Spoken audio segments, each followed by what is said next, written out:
ॐ वसुदेवसुतं कंसचाणूरमर्दनम् देवकी परमानन्दम् कृष्णं वन्दे जगद्गुरुम्. Respected Sri Mahesh Bhai Shah, the President of the Kandivali Education Society, respected faculty members present here, and my very dear young friends, students. At the outset, I would like to congratulate Kandivali Education Society's B.K. Shroff College of Arts and M. College of Commerce for organizing this certificate course on Bhagavad Gita. This will go a long way in fulfilling the requirements of spreading the message of IKS, Indian Knowledge System, as prescribed in NEP 2020. I am very happy that many country, many educational institutions have come forward to have such courses. In fact, Gujarat government has taken the initiative to make this program compulsory for the primary school level students. And some of the universities have also started their certificate courses like this. So it speaks of the visionary quality of leadership of the trustees of this education society who have taken the lead in organizing these certificate courses, particularly on Bhagavad Gita, which is the epitome of all the scriptures, which gives the essence of all the Upanishads. Sarvopanishado gavo dogdha gopalanandana arto vassa sudhir bhokta dugdham gita amritam. Bhagavad Gita says in the beginning that Sarvopanishado gavo, all these Upanishads, they are like cows. Dogdha gopalanandana. When milching of this cow, you require a milkman. Who is the milkman?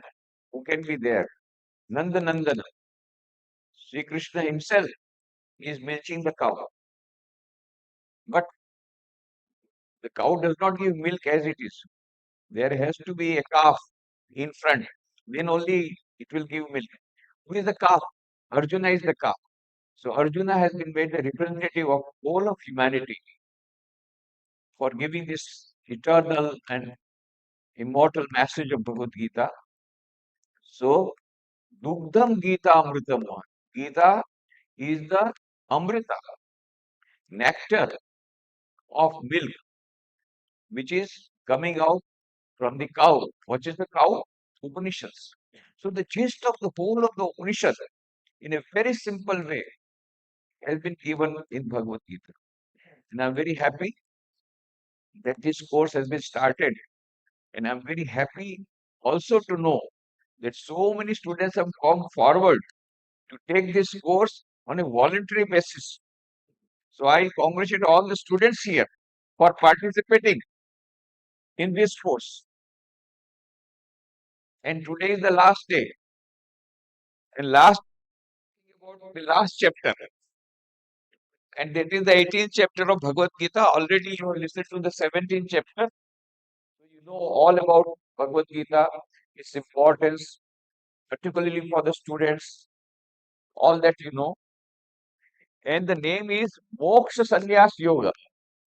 बस आपका मोक्ष हो गया आज कम से कम गीता के course से तो मुक्ति हो गई कम से ये मोक्ष तो हो गया अभी सन्यास बाद में होगा पर मोक्ष तो आज हो गया अब no more lecture you have to listen to on Bhagavad Gita थोड़ा सा परीक्षा होगा ऑनलाइन अब बाद में सर्टिफिकेट मिल जाएगा तुम्हारा सन्यास भी हो गया सन्यास का मतलब लोग संसार को त्याग करते हैं आप लोग गीता का त्याग करेंगे करेंगे ना गीता का त्याग कि जारी रहेगा स्टडी जारी रहेगा very happy I am very happy to know thank you very much congratulations to all of you for showing that eagerness of continuing to read Bhagavad Gita because that is not only for participating in the certificate course and getting some credit mark.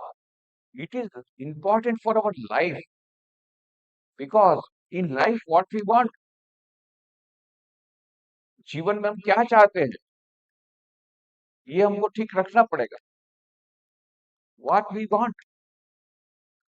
हम सोचते हैं कि बस, कभी किसी को पूछो, पहला उद्देश्य क्या है, अच्छे से अच्छे मार्क्स से पास होना. बस, we want creditable result in the examination, ये फर्स्ट एम है. क्यों भाई? बोले नहीं, एग्जामिनेशन में अच्छी तरह हम मिलेंगे तो उसके बाद में अच्छा एडमिशन दूसरी जगह मिलेगा. क्यों भाई? तो उसके बाद वो अच्छा कोर्स इलेक्ट करेंगे, उसके बाद वो कोर्स कंप्लीट करने के बाद अच्छा पैकेज मिलेगा. पैकेज, ये पैकेज के लिए सब लोग पागल है. कोई गलत बात नहीं है. Career development is a must, बहुत होना ही चाहिए. पैकेज भी अच्छी बात है, जीवन के लिए बहुत आवश्यक है. हम ये भूल जाते हैं कि मात्र पैकेज के द्वारा हमारे जीवन की समस्याओं का समाधान नहीं होगा. हमारे लोगों के मन में, सबके मन में एक इक्वेशन है, H is directly proportional to M, where H is equal to happiness and M is equal to money.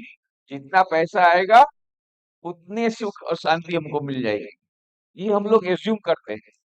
तो यूनेस्को का रिपोर्ट क्या बोलता है? यूनेस्को का रिपोर्ट बोलता है 3 देश ऐसे हैं जिनकी पर कैपिटा इनकम सबसे ज्यादा है. कौन कौन से देश है? Japan, America, Sweden. और 3 देश ऐसे हैं जहाँ सुसाइड बहुत बढ़ रहे हैं, आत्महत्या का प्रमाण बहुत आगे बढ़ रहा है. देशों का नाम क्या है? America, Japan, Sweden. और 3 देश ऐसे हैं जहाँ ड्रग एडिक्शन बहुत बढ़ रहा है, मेंटल पेशेंट बढ़ रहे हैं, सिजोफ्रेनिक पेशेंट बहुत बढ़ रहे हैं, साइकोलॉजिकल पेशेंट ज्यादा बढ़ रहे हैं. 3 देश के नाम क्या है? America, Japan, Sweden. तो इक्वेशन क्या हुआ? H is inversely proportional to M. जहाँ जितना ज्यादा पैसा है वहां पर उतना दुख ज्यादा है. क्यों? दुख नहीं होता तो कोई आत्महत्या करता है, कोई साइकोलॉजिकल पेशेंट बनता है. But don't take a wrong message. मैं ये बोलना नहीं चाहता हूँ कि जीवन में पैसे की आवश्यकता नहीं, बहुत आवश्यकता है. पर मात्र पैसे के द्वारा हम जीवन में, केवल पैकेज के द्वारा हम जीवन में सुख शांति प्राप्त नहीं कर सकते. यदि कर सकते तो ये देश के लोग ये नहीं कर रहे. कितनी सारी किताबें निकल रही है मालूम है? कितनी प्रकाशित हुई. अमेरिका में एक पुस्तक प्रकाशित हुई, पुस्तक का नाम है फाइनल एक्सिट. किताब खुद ही एक्सिट हो गई. बहुत मुश्किल से मुझे एक बुक फेयर में मिली. मैं जानना चाहता, लिखा क्या, क्या लिखा मालूम है? हाउ टू कमिट सुसाइड, कैसे आत्महत्या करना, उसका सब बहुत बिक रही है. जापान की किताब, जो बेस्ट सेलर किताब का नाम मालूम है? The complete manual on committing suicide. 1 साल में 3.5 लाख प्रतियां बिक गई है. और कितने लोग हाथ में पुस्तक लेकर के जैसा बोला था ऐसे आत्महत्या लेकर के मर गए. फ्रांस की किताब का नाम क्या है, बेस्ट सेलर किताब? Suicide users manual. बहुत बिक रही है. 1.5 लाख प्रतियां बिक गई 1 साल में. मतलब क्या है? ये सब कंट्रीज कैसे हैं? डेवलप्ड कंट्रीज है, विकसित देश है, जहाँ पर कैपिटा बहुत ज्यादा है. उनके देशों में ऐसा चल रहा है. तो कहने का मतलब ये है कि हमारे जीवन का उद्देश्य क्या होना चाहिए? दैनिक जीवन में सुख शांति मिले और इस प्रकार से हमारा जीवन जिए कि मरने के बाद शाश्वत सुख और शाश्वत शांति मिले. यही जीवन की कला है. तो ये जीवन की कला हमको भगवत गीता सिखाती है. This is the main message of Bhagavad Gita, कि ऐसा जीवन जियो कि दैनिक जीवन में तुमको सुख शांति रहे, साथ साथ में शाश्वत सुख और शाश्वत शांति मिले. उस अमरत्व की तरफ तुम अग्रसर हो जाओ. यह जो संदेश, श्वेता श्वेतर उपनिषद का संदेश, जो स्वामी विवेकानंद ने शिकागो विश्व धर्म सभा में सबको सुनाया था, जिसके कारण अमेरिकन लोगों को इतनी मन में शांति मिली. वो लोग अपने आप को हीन मान रहे थे, अपने आप को दीनहीन मान रहे थे, दुखी मान रहे थे, अपने आप को पापी मान रहे थे. वहां जाकर के स्वामी विवेकानंद ने श्वेता श्वेतर उपनिषद का संदेश सुनाया. शृण्वन्तु विश्वे अमृतस्य पुत्राः आये धामानि दिव्यानि तस्तु वेदाहमेतं पुरुषं महान्तम आदित्यवर्णं तमसः परस्तात् तमेव विदित्वा दिव्यते नान्य पंथा विदितयनाय। मैंने उस परम पुरुष को देख लिया जिसको देखने के बाद सभी दुखों से निवृत्ति होती है। और फिर उन्होंने कहा स्वामी विवेकानंद ने, "हे अमेरिकावासी भाइयों बहनों, मुझे इस नाम से संबोधन करने दो। ये the children of immortal bliss, Holi and perfect beings, ये divinities on us sinners, it is a sin to call a man so. It is a standing labor on human nature. Come up, O lions, and shake off the delusion that you are sheep. Your souls immortal, spirits free, blessed and eternal. Ye are not matter, ye are not bodies. Matter is servant, not ye the servant of matter. ओ शेरो, इस मिथ्या भ्रम को झटक करके फेंक दो कि तुम भेड़ हो। तुम भेड़ नहीं हो, तुम शेर हो, तुम अजर अमर आत्मा हो, तुम्हारे भीतर में आत्मा की अनंत शक्ति है। क्यों अपने आप को दुर्बल मानते हो, निर्बल मानते हो? क्यों अपने आप को पापी मानते हो? एक नई विभावना स्वामी विवेकानंद ने उन लोग को दी, अमेरिकन वासियों को। इसलिए 3.5 वर्षों तक उनको वेदांत का अमृत पिलाने के लिए दिया। यही वेदांत का अमृत हमें भगवत गीता में अत्यंत सरल भाषा में मिलता है। और इसीलिए स्वामी विवेकानंद का वो जो संदेश, वेदांत का संदेश जो उन्होंने दिया था, वो आज इतना रेलिवेंट है। क्यों? आज हमारे देश में भी युवक लोग आत्महत्या कर रहे हैं, छोटे-छोटे कारण से आत्महत्या कर रहे हैं। दुखी है, थोड़ा-सा ब्रेकअप हो गया, बस सुसाइड। अरे क्या है, दूसरी मैं बोला दूसरी मिलेगी, तू चाहे को चिंता करता है यार। अच्छी मिलेगी, इसके तेरे लिए अच्छा भगवान ने सोच के रखा होगा, इसलिए उसका ब्रेकअप कराया। छोटी-छोटी कारण से ब्रेक ब्रेक ये डिस्टर्ब हो जाते हैं, साइकोलॉजिकल डिस्टर्ब हो जाते हैं यूथ लोग और सुसाइड करते हैं। Why? Because you do not know what is your true nature. तुम्हारा जो स्वामी विवेकानंद ने कहा, तुम तो अमृत की संतान हो, शाश्वत सुख के भागीदार हो। तुम भला पापी, मनुष्य को पापी कहना ही सबसे बड़ी भूल है। वेदांत कभी पाप की बात स्वीकार नहीं करता, भूल की बात स्वीकार करता है। सबसे बड़ी भूल तुम कब करते हो? जब तुम कहते हो मैं पापी हूँ, दुर्बल हूँ, निर्बल हूँ। नहीं नहीं नहीं, तुम्हारे भीतर आत्मा है और उस आत्मा में अनंत शक्ति है। उस अनंत शक्ति के द्वारा तुम जो चाहो कर सकते हो। ये जो दुख अभी तुम भोग रहे हो, यह तो इस शरीर और मन का है, आत्मा इससे भी परे है। ये भगवत गीता का जो संदेश है, उपनिषदों का जो संदेश है, वो भगवत गीता में सरलता से दिया। इसकी आज हमारे युवाओं को बहुत आवश्यकता है। स्वामी विवेकानंद ने कहा था, ओ शेरो, इस मिथ्या भ्रम को झटक करके फेंक दो कि तुम भेड़ हो। तुम शेर हो, भेड़ नहीं हो।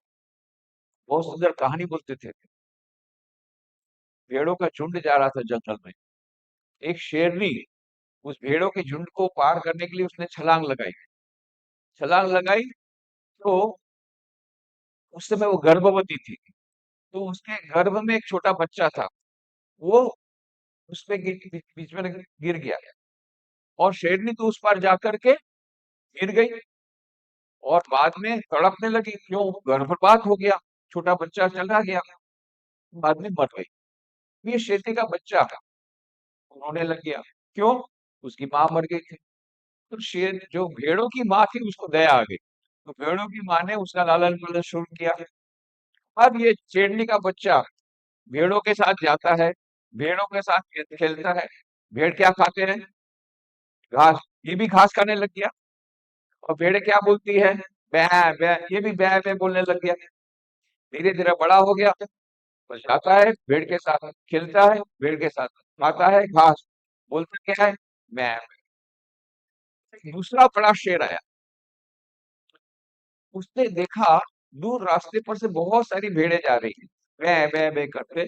पीछे में एक छोटा सा शेर जा रहा है, वो भी बै कर रहा है। कभी उसने किसी शेर को बै करते सुना ही नहीं था। वो आ, वो तो आश्चर्यचकित हो गया, शेर होकर के बै कर रहा है। वो जरा नजदीक आया देखने के लिए, क्या बात। और शेर को देख करके भेड़ें इतनी घबरा गई, बै करके दौड़ने भागने लगी। छोटा शेर बै वो भी भागने लग गया। बड़े शेर ने पकड़ा, "ए, तू कहाँ जाता है?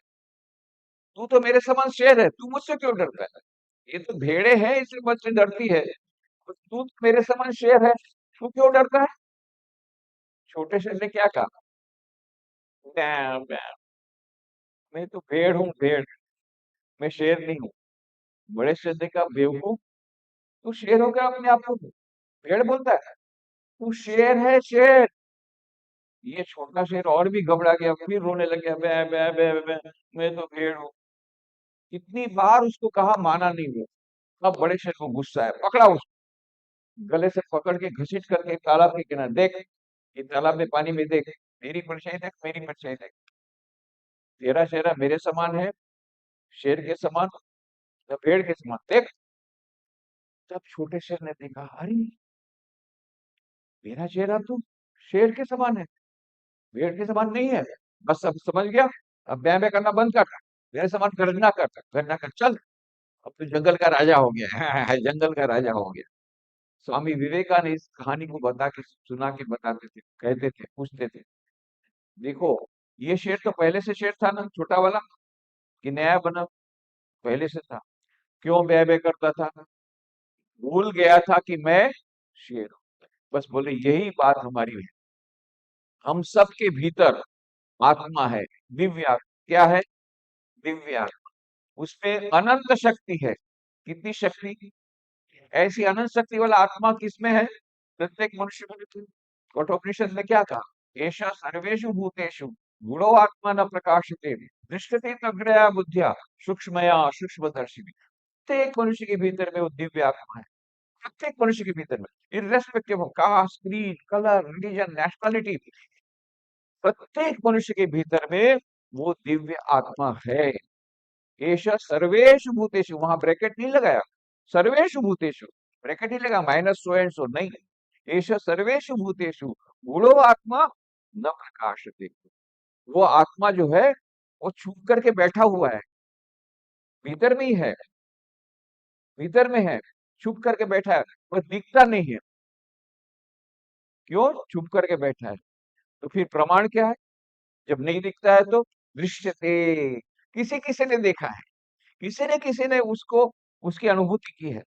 दृश्यते किसने? तग्रया बुद्धिया सूक्ष्मया सूक्ष्मदर्शिनी। जो अत्यंत सूक्ष्म बुद्धि जिसकी है, एकाग्र बुद्धि है, उसने उसके दर्शन किए हैं, ये उसका प्रमाण है। स्वामी विवेकानंद जब कॉलेज के विद्यार्थी थे तुम्हारे समान, नरेंद्र नाथ दत्त था उनका नाम, तो कॉलेज में उन्होंने can't, Hegel, John, doctor Robert Spencer, John Stuart Mill, ये सबकी पुस्तकें पढ़ी, वेस्टर्न फिलोसोफर के, तो अग्नेयवादी बन गए, एग्नोस्टिक बन गए। बोले मैं भगवान में विश्वास नहीं करता। किस प्रमाण क्या है? I want document evidence. मैं तो वकील का लड़का हूँ, उसके पिताजी तो बहुत बड़े अटॉर्नी थे, मैं वकील का लड़का हूँ, मुझे डॉक्यूमेंट एविडेंस चाहिए। तो कोई भी संत आते थे, पूछते थे, प्रश्न पूछते थे, अच्छा आप तो ईश्वर की बड़ी बड़ी बातें करते हैं, आपने क्या ईश्वर को देखा है? कोई ठीक से उत्तर नहीं दे पाता था। उसके बाद में रविन्द्रनाथ टैगोर के पास गए। रविन्द्रनाथ टैगोर ने कहा बेटा तेरी आंखें तो बड़ी सुंदर है। अरे मैं क्या प्रश्न पूछ रहा हूँ, क्या उत्तर दे रहे हैं? मुझे सिर्फ आंखों की प्रशंसा नहीं चाहिए, मुझे उत्तर चाहिए। फिर एक बार कॉलेज में गए थे, वहां पर उन्होंने वो इंग्लिश लिटरेचर का क्लास भरने वहां पर गए थे, अटेंड करने। तो उस दिन इंग्लिश लिटरेचर के प्रोफेसर एब्सेंट थे। आजकल तो प्रोफेसर एब्सेंट होने से छुट्टी हो जाती, वैसा नहीं था उस समय। प्रिंसिपल प्रोफेसर विलियम हेस्टी स्वयं क्लास लेने आए इंग्लिश लिटरेचर का। वर्ड्सवर्थ की कविता पढ़ा रहे थे, एक्सकर्शन।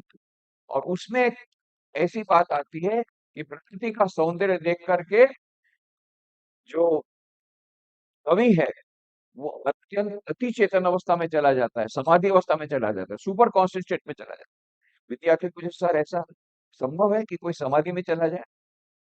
तो प्रिंसिपल प्रोफेसर विलियम हेस्टी ने कहा हाँ पॉसिबल है। मैंने स्वयं एक मनुष्य को देखा है जिसको बारंबार समाधि की अवस्था होती है। तुम लोग चाहो तो तुम भी इस मनुष्य को देख सकते हो, क्योंकि वो कलकत्ता में ही रहता है। उसका नाम है रामकृष्ण परमहंस, दक्षिणेश्वर में रहता है। नरेंद्र नाथ ने सोचा चलो ये बाबा जी को भी परीक्षा लेते हैं। अभी गए वहां पर, तब दक्षिणेश्वर में गए। रामकृष्ण परमहंस अपने खाट पर, छोटी खाट पर बैठ के भक्तों से वार्तालाप कर रहे थे। वहां जाके बैठ गए, थोड़ी देर तो बात चली। फिर नरेंद्र नाथ ने कहा बहुत हुआ, अभी आप मेरे प्रश्न का उत्तर दीजिए। क्या आप ईश्वर की बातें बोल रहे हैं, क्या आपने खुद ने ईश्वर के दर्शन किए हैं? तो पहली बार उनको संतोष और उत्तर मिला, हाँ बेटा मैंने स्वयं ईश्वर के दर्शन किए हैं। जिस प्रकार से मैं तुझे देख रहा हूँ उससे अधिक प्रत्यक्ष रूप से मैंने उनके दर्शन किए हैं। तुम चाहो तो तुमको भी उनका दर्शन करा सकता हूँ। तुम्हें साधना करनी पड़ेगी। ये है साइंस ऑफ रिलीजन। साइंस क्या बोलता है? हाइड्रोजन ऑक्सीजन गैस मल करके पानी बनेगा। हाँ, हम नहीं मानते हैं। कैसे दो गैस से पानी कैसे बनेगा? अरे भाई, उसमें मानने की बात नहीं है। तुम आओ, लेबोरेटरी में आओ, हाइड्रोलिटिक प्रोसेस करो, फिर पानी नहीं मिलेगा तो बोलना। ऐसे ही श्री राम के कहते हैं, मैंने देखा है, तुम भी देख सकते हो, पर प्रयोगशाला में आना पड़ेगा, लेबोरेटरी में आना पड़ेगा, साधना रूपी लेबोरेटरी। और फिर स्वामी विवेकानंद ने, नरेंद्रनाथ दत्त ने साधना की और उनको निर्विकल्प समाधि की प्राप्ति हुई काशीपुर के बगीचे में। और इसीलिए, क्योंकि ये अनुभूति हुई थी उनको स्वयं को, आत्मा की, परमात्मा की, इसलिए शिकागो धर्म सभा में अपनी अनुभूति के बल पर बोल सके थे, शृण्वन्तु विश्वे अमृतस्य पुत्रा, ये कह सके थे, और इसलिए उनकी बातों का इतना प्रभाव पड़ा था। तो कहने का मतलब, यह जो दिव्य आत्मा, उसका प्रमाण क्या है? किसी किसी ने देखा है। साधना करने के बाद, साधना करनी पड़ेगी, क्योंकि है तो भीतर में ही है। ये भी आएगा, वो श्लोक आएगा कि ईश्वर सर्वभूतानां हृदयस्य अर्जुन तिष्ठति भ्रामयन् सर्वभूतानि यन्त्रारूढ़ानि मायया तमेव शरणं गच्छ सर्वभावेन भारत तत्प्रसादात् पराम शांतिम स्थानम प्राप्स्यसि शाश्वतम।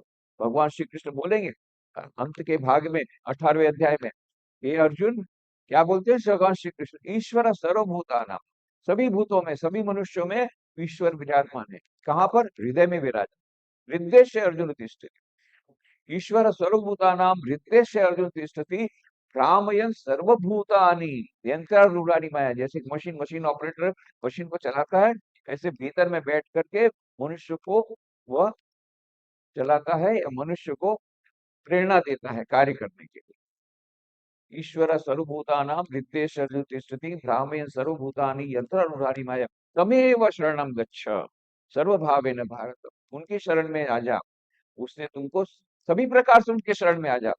थोड़ा सा शरण में नहीं जाने से नहीं होगा, कंप्लीट सरेंडर। क्यों? वही दिव्य आत्मा, वही परमात्मा।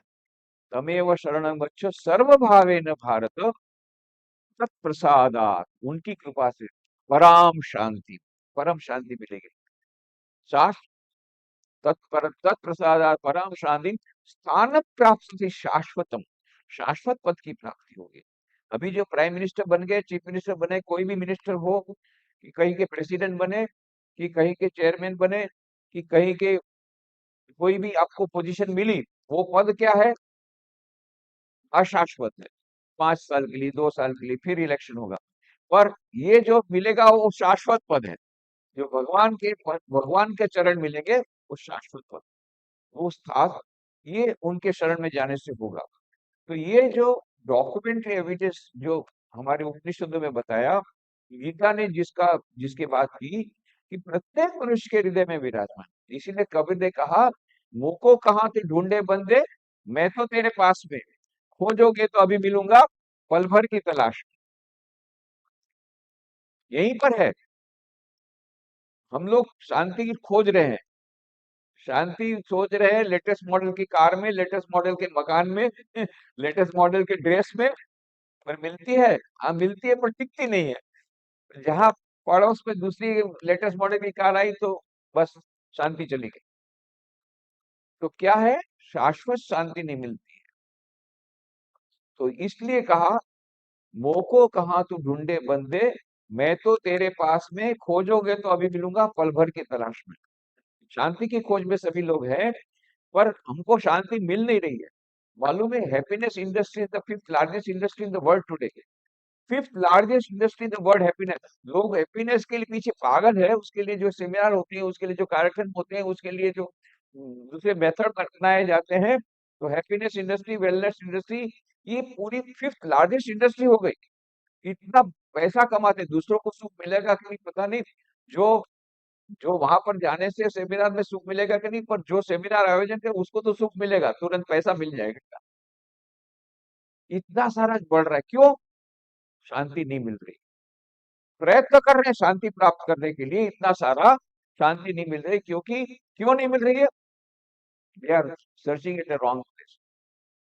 एक बुढ़िया थी, रो रही थी, एक युवक ने कहा, ए बुढ़िया क्यों रो रही है? बोले, देखना बेटा, मेरी सुई खो गई। तो उसमें रोती क्या है? चल मैं खोज देता हूँ। बहुत खोजा, उसको भी नहीं मिली। फिर पूछा अच्छा, ये बुढ़िया, सुई कहाँ खो गई थी? बेटा वो भीतर कमरे में खो गई थी। और आप ये बरामदे में ढूंढ रही हो? बेटा वहां पर अंधेरा है, यहाँ उजाला है, इसलिए यहाँ ढूंढ रही हूँ। मिलेगी सुई? पूरी जिंदगी करो तो भी नहीं मिलेगी। वो सुई कहाँ खोई है? कमरे में। देख रहे हो कहाँ पर? बाहर में, बरामदे में। ये हम सब की कहानी है। शाश्वत सुख, शाश्वत शांति का स्रोत कहाँ है? भीतर में। हम कहाँ ढूंढ रहे हैं? बाहर। लेटेस्ट मॉडल की कार में, लेटेस्ट मॉडल के मकान में, लेटेस्ट मॉडल की मोबाइल में ढूंढ रहे हैं। मिलती है? दिखती नहीं। इसलिए कबीर ने कहा, मोहो कहाँ तू ढूंढे बंदे, मैं तो तेरे पास में, खोजोगे तो अभी मिलूंगा पल भर के। जो बात भगवत गीता ने कही, श्री कृष्ण भगवान वही बात की। पर हमको तो फील नहीं होता है, हमको नहीं मिलता। क्यों? क्यों उसकी अनुभूति नहीं होती आज दिव्य आत्मा की? इसका कारण है। कारण ये है कि बीच में अज्ञान का पर्दा आ गया। इसीलिए कबीर ने कहा, घूंघट का पट खोल रे, तुम्हें पिया मिलेंगे। कटुक वचन मत बोल रे, तुम्हें पिया मिलेगी। तुझे प्रियतम के दर्शन होंगे, भगवान के दर्शन अवश्य होंगे। कब? जब घूंघट का पट खोलेगा। तो घूंघट का पट, अज्ञान का पर्दा खोलना पड़ेगा। ये अज्ञान का पर्दा कैसे खुलेगा? उसके लिए भगवत गीता में 4 योगों की बात कही।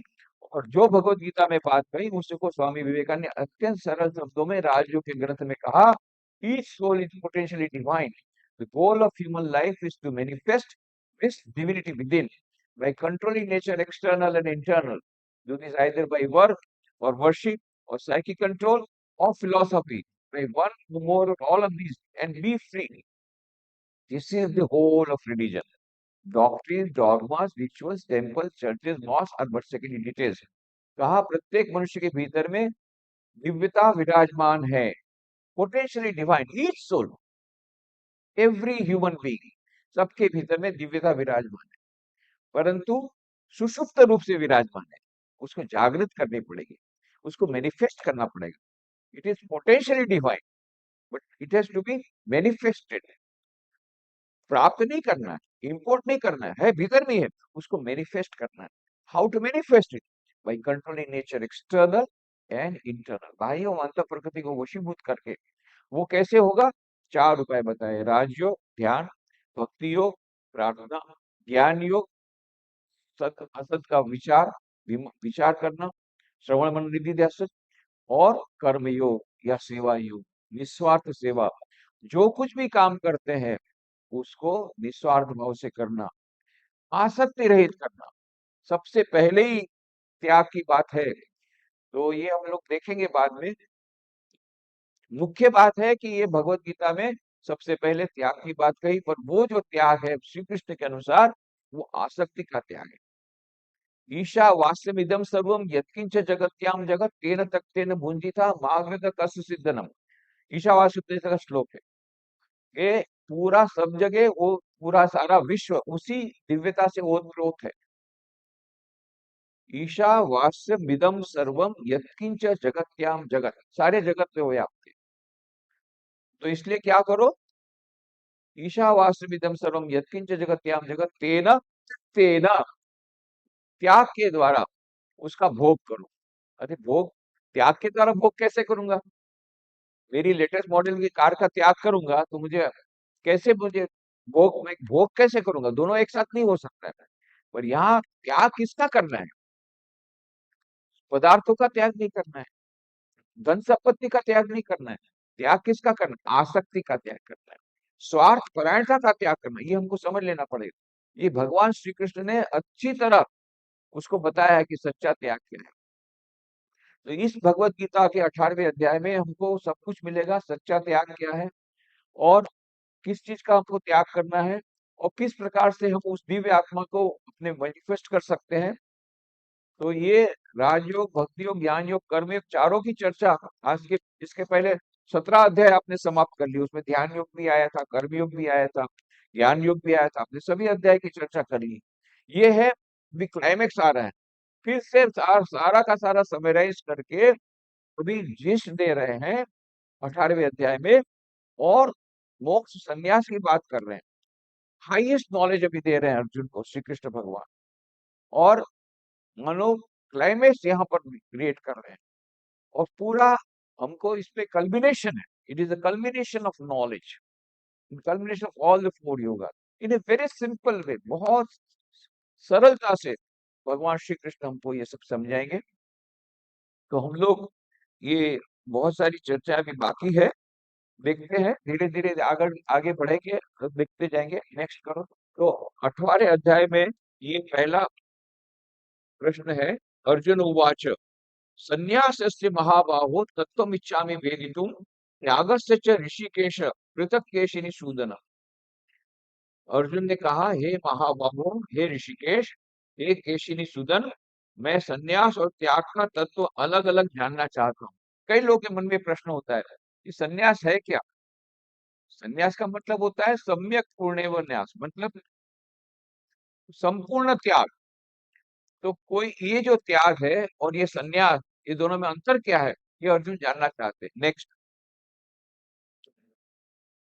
श्री भगवान वाच काम्यानां कर्मणां न्यासम संन्यास सर्वकर्म त्यागम विचक्षण त्याज्यम दोषवदित्य के कर्म प्राहुर्मनीषिण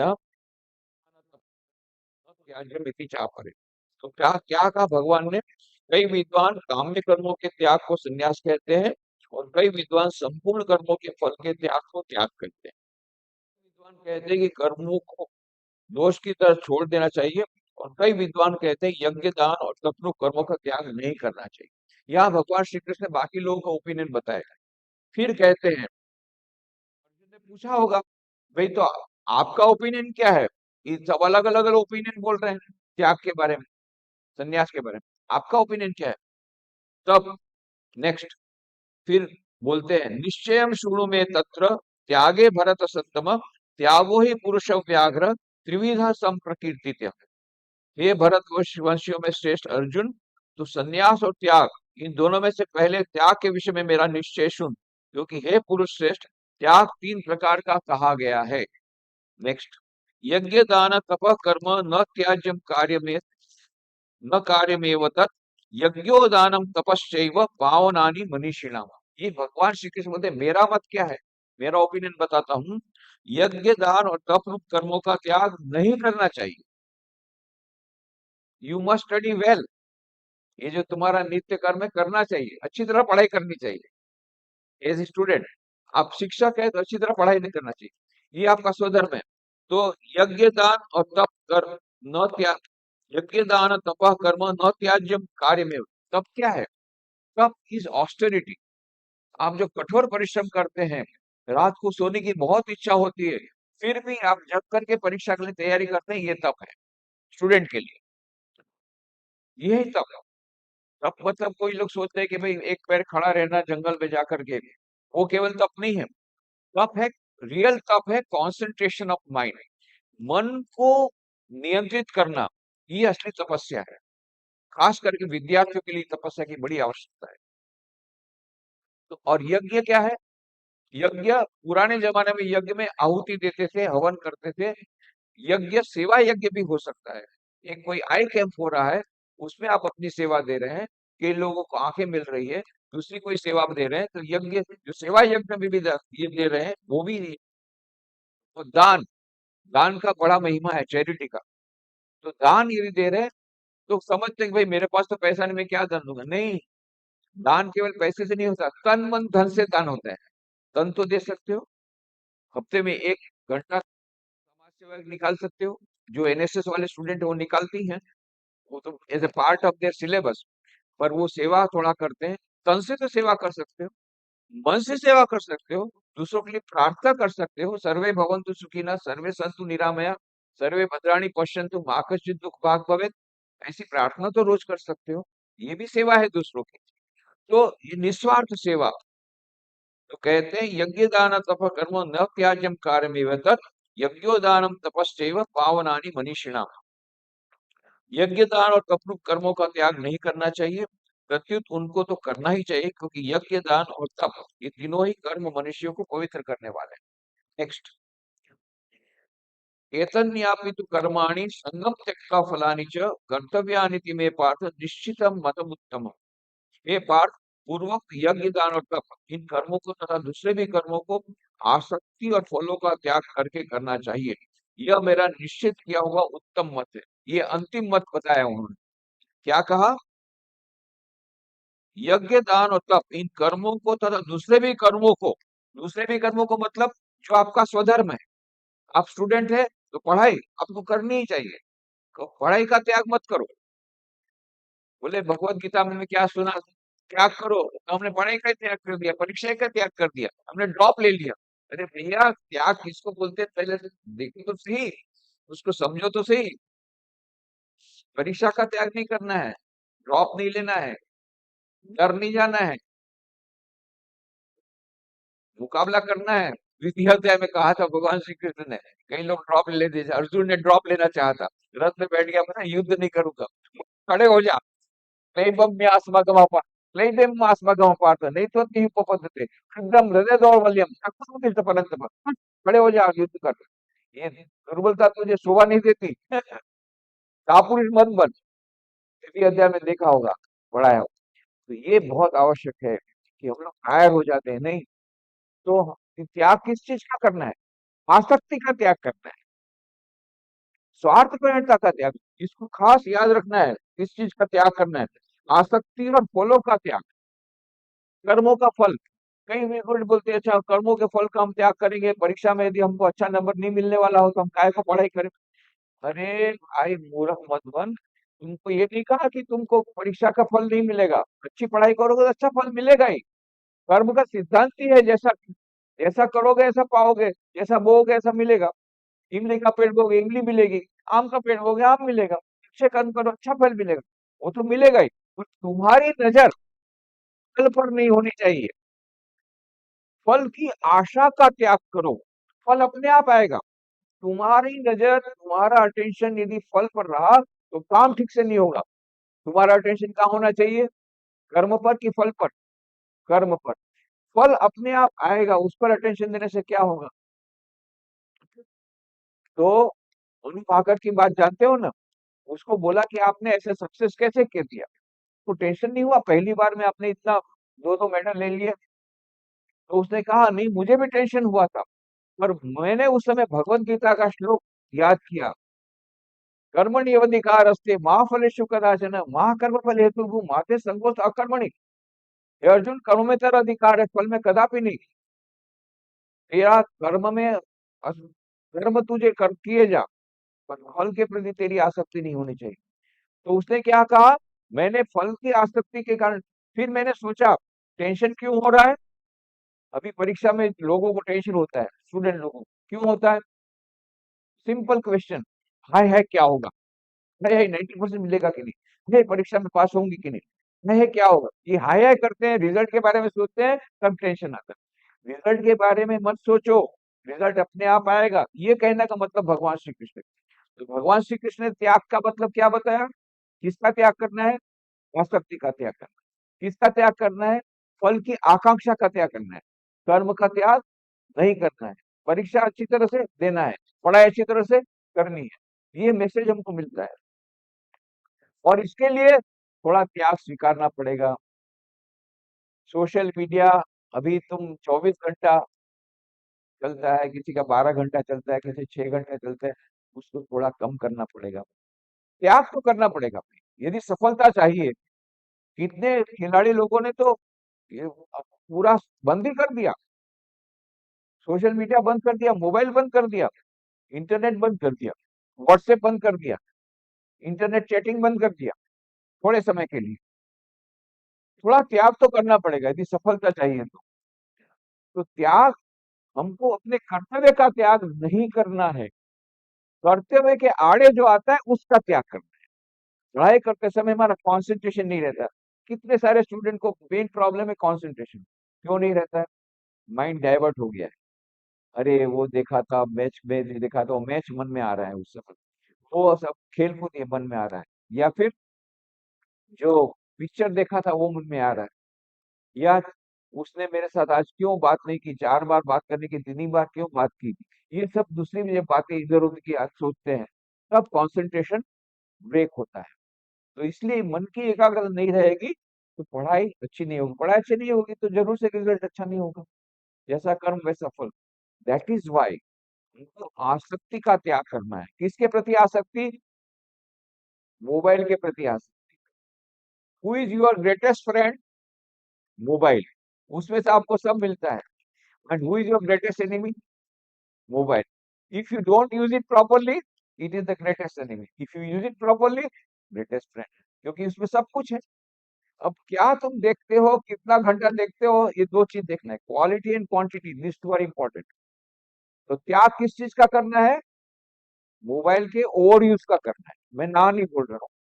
इंटरनेट चीटिंग चैटिंग का करना है, कम से कम चीटिंग का भी बंद कर दो। इंटरनेट चीटिंग दोनों एक साथ हो रहा है, इंटरनेट चीटिंग बंद कर दो, फिर उसका रिजल्ट तुमको खराब मिलेगा। इंटरनेट चैटिंग करो, थोड़ा सा लिमिटेड करो, तो जितना त्याग कर सकोगे उतनी पढ़ाई तुम्हारी अच्छी होगी। तो ये हमको खास समझना पड़ेगा, त्याग किस चीज का करना है। और उनको इवन ईश्वर की प्राप्ति के लिए भी त्याग करना है। दैनिक जीवन में सफलता के लिए भी हमको त्याग स्वीकार करना पड़ेगा। ये छोटा छोटा त्याग स्वीकार करना पड़ेगा। नेक्स्ट, नियतस्य तु संन्यासः कर्मणो नोपपद्यते मोहातस्य परित्याग तामसः परिकीर्तितः। नियत कर्म का तो त्याग करना उचित नहीं है। तुम्हारा नियत कर्म क्या है? पढ़ाई। नियत कर्म का तो त्याग करना उचित नहीं है, उसका मोह पूर्वक त्याग करना तामस कहा गया है। तामस। तामस माने निकृष्ट, तमोगुण, निकृष्ट। नेक्स्ट, दुःखमित्येव यत्कर्म कायक्लेश भयात् त्यजेत् स कृत्वा राजसं त्यागम नैव त्याग फलम लभेत्। ये तो पहले तामस बताया, अभी राजसो रजोगुण बताया। जो कुछ कर्म है वो दुख स्वरूप है, ऐसा समझकर कोई शारीरिक क्लेश के भय से उस त्याग त्याग कर दे तो वह राजस त्याग करके भी त्याग के फल को नहीं पाता। तो कोई कोई लोग डर, उनका शारीरिक श्रम हो जाएगा, है ना, इससे डरते हैं, इसलिए उसको छोड़ देते हैं। जैसे physical exercise is a must for the students, कोई नहीं करता, बहुत कम लोग करते हैं। इसके कारण क्या होता है? फिर ओवरवेट हो जाता है, फिर उसके कारण टेंशन आता है, उसके बाद और कोई सारे समस्या आती है, समस्या बढ़ती रहती है, मल्टीप्लिकेशन विशेष सर्कल शुरू हो जाता है। क्यों? आलस के कारण तुमने एक्सरसाइज नहीं किया। तो क्या किया? जो कुछ कर्म है वो दुख स्वरूप है ऐसा समझकर कोई शारीरिक क्लेश के भय से उसका त्याग कर देता है, तो वो राजस त्याग है। वो त्याग ठीक नहीं है। दिस त्याग शुड बी एबंडन। ये त्याग को,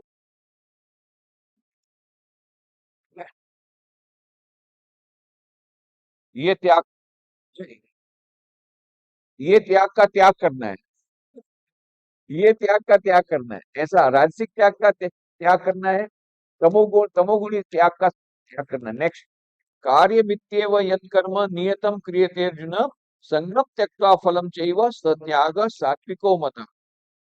फिर कहा, तो सात्विक त्याग क्या है? हे अर्जुन, केवल कर्तव्य मात्र करना है ऐसा समझकर जो नियत कर्म, आसक्ति और फल का त्याग करके किया जाता है, वही सात्विक त्याग माना गया। ये सात्विक त्याग है कि जो नियत कर्म है उसको करना है, पढ़ाई करना है, एक्सरसाइज करना है, जो कुछ नियत कर्म है उसको करना है, नित्य नैमित्तिक दोनों। और आसक्ति और फल का त्याग करके, ये दो चीज हमेशा याद रखना। फल की आकांक्षा का त्याग करना है, आसक्ति का त्याग करना है। आसक्ति, आसक्ति किसको बोलते हैं? जो कभी भी आ सकती है, किसी को भी आ सकती है, कहीं से भी आ सकती है, उसी का नाम आसक्ति है। जहां आसक्ति आई तो कंसंट्रेशन रवाना, गुड बाय। देखना, तुम्हारा कंसंट्रेशन क्यों नहीं हो रहा परीक्षा में? कहीं ना कहीं आ सकती है। कोई इंटरनेट चैटिंग में आ सकती है, किसी का मोबाइल में आ सकती है, किसी का और किसी में आ सकती है। वो जब आसक्ति है तो उसके कारण कंसंट्रेशन नहीं होगा। कंसंट्रेशन नहीं आएगा तो स्टडी प्रॉपरली नहीं होगा। स्टडी प्रॉपर नहीं होगा तो रिजल्ट बराबर नहीं आएगा। This is the equation. That is why उनको क्या करना है? आसक्ति का और फलाकांक्षा का त्याग करना है। तो ये सात्विक त्याग है। समाविष्टो मेधावी छिन्न संशय। जो अकुशल कर्म से द्वेष नहीं करता और कुशल कर्म में आसक्त नहीं होता, वह त्यागी बुद्धिमान संदेह रहित अपने स्वरूप में स्थित है। ये और कृष्ण भगवान ने बहुत सारे विशेषण लगाए कि जो अकुशल कर्म से द्वेष नहीं करता और कुशल कर्म में आसक्त नहीं होता। ये दोनों चीजें हैं। कुशल कर्म में आसक्त भी नहीं होता है, उधर अकुशल कर्म से द्वेष भी नहीं करता है। द्वेष से और आसक्ति से रहित है, ऐसा जो त्यागी है वह बुद्धिमान, संदेह रहित अपने स्वरूप में स्थित रहता है। इसकी प्रशंसा करते हैं। नेक्स्ट, नहीं देह भृता शक्यम त्यक्तुम कर्माण्य शेषतः यस्तु कर्म फल त्यागी स त्यागित्व विधीयते। कारण कि देहधारी मनुष्य के द्वारा संपूर्ण कर्मों का त्याग करना संभव नहीं है, इसलिए जो कर्म फल का त्यागी है वही त्यागी है, ऐसा कहा जाता है। ये फिर से उन्होंने बार बार इम्फेसाइज कर रहे हैं, कर्म त्याग, कर्म का त्याग त्याग नहीं है, कर्म के फल की आकांक्षा का त्याग ही त्याग है। कर्म का त्याग नहीं करना है, खास करके स्वधर्म का त्याग नहीं करना है। जो कर्म हमें ड्यूटी है, हमारा कर्तव्य है, उसको अवश्य करना है। और यदि कर्तव्य कर्म हम कर्तव्य की दृष्टि से करेंगे तो अवश्य हमें अच्छा रिजल्ट मिलेगा। केवल अच्छा रिजल्ट मिलेगा ऐसा नहीं है, दैनिक जीवन में सफलता मिलेगी ऐसा नहीं है, शाश्वत सुख शाश्वत शांति मिल जाएगी। मैं एक स्टोरी के द्वारा फर्स्ट सेशन को समाप्त करूंगा। बहुत अच्छी स्टोरी स्वामी विवेकानंद ने कर्मयोग नाम के ग्रंथ में वो दी है। तो कर्मयोग में स्वामी विवेकानंद ने कहा सब अपने आप में महान है। आप जो भी काम करते हो, आप स्टूडेंट हो, अपना स्वधर्म करते हो, आप महान। आप शिक्षक हो, आप शिक्षा देते हो, बहुत महान काम है।